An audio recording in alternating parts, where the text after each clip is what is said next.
Brother చెప్పండి, తొందరలో elections జరగబోతున్నాయి. మరి నెల్లూరు నుంచి ఎంపీగా విజయసాయిరెడ్డి పోటీ చేస్తున్నారు, మరోవైపు వీపీఆర్ పోటీగా ఉన్నారు. ఎవరికి గెలుపు ఛాన్స్ అంటే ఏం చెప్తారు?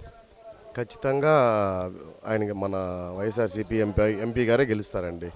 విజయసాయిరెడ్డి గారు ఖచ్చితంగా గెలుస్తారు. ఎందుకంటే ఆయనకి అభివృద్ధి ఇంతకుముందు పార్లమెంట్ ఎంపీగా చేసినప్పుడు కూడా బిల్లులు పాస్ చేసింది కూడా ఆయన ద్వారానే బిల్లులు పాస్. ఎంపీలను ఎందుకు రాజ్యసభ పంపిస్తారంటే బిల్లులు పాస్ అవ్వడానికి మాత్రమే. బిల్లులు పాస్ అయితేనే అభివృద్ధి జరగద్ది, రోడ్లు పడతాయి, బిల్డింగ్లు వస్తాయి, కంపెనీలు వస్తాయి, పెద్ద పెద్ద బ్రిడ్జిలు వస్తాయి. ఖచ్చితంగా అభివృద్ధి జరగాలంటే విజయసాయిరెడ్డి గారు రావాలి. ఖచ్చితంగా విజయసాయిరెడ్డి గారు గెలుస్తారు, మంచి మెజారిటీతో గెలుస్తారు. ఎలా చెప్పగలుగుతారంటే ఇప్పుడు ఇంతకుముందు ప్రభుత్వంలో లేనిది ఇప్పుడు ప్రభుత్వంలో కనిపిస్తుంది కదా. కేవలం కొత్త కరోనాను చూపించారు. వాలంటీర్లు మొత్తం వ్యవస్థ మొత్తం తిరిగింది, ప్రతి ఒక్క ఇల్లు డోర్ టచ్ చేసింది, మెడికల్ అలయన్స్ మొత్తం ఇప్పించింది. అలాంటప్పుడు వైఎస్ఆర్సీపీలో నుంచి వచ్చిన ఆదాల ప్రభాకర్ రెడ్డి గారు కానీ ఎంపీ విజయసాయిరెడ్డి గారు కానీ ఖచ్చితంగా మాకు అభివృద్ధి జరగద్ది, చేశారు కూడా.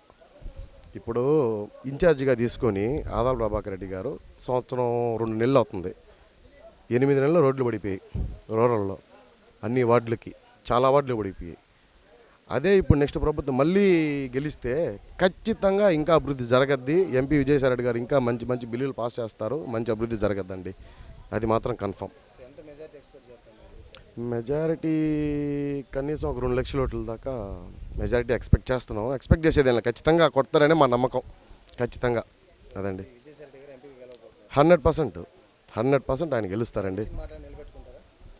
ఖచ్చితంగా అండి. ఇప్పుడు నిలబెట్టుకునేది ఆల్రెడీ ఇప్పుడు వాహన మిత్ర, అమ్మఒడి, నాడు నేడు స్కూల్స్ కానీ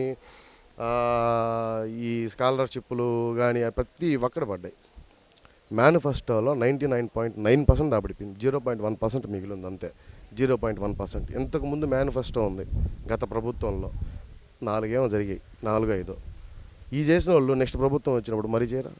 మెయిన్ పేదలు బాగుపడ్డారండి, అది కావాల్సింది. తక్కువ వాళ్ళు పైకి లేశారు, ఉన్న వాళ్ళకి కూడా పదవులు కావాలి, పథకాలు కావాలంటే నుంచి వస్తాయి. ₹1 కోటి సంపాదించేవాడు సంవత్సరానికి పథకాలు అవసరమా? వాళ్ళకు కూడా మాకేం చేశారంటున్నారు. ఇంక మనం ఏం చెప్తాం? కాబట్టి ఖచ్చితంగా అభివృద్ధి జరగద్ది. ఆదాల ప్రభాకర్ రెడ్డి గారు, విజయసాయిరెడ్డి గారు ఇద్దరు గెలుస్తారు, పెద్ద మెజారిటీతో గెలుస్తారు. Like and subscribe Eagle Media Works.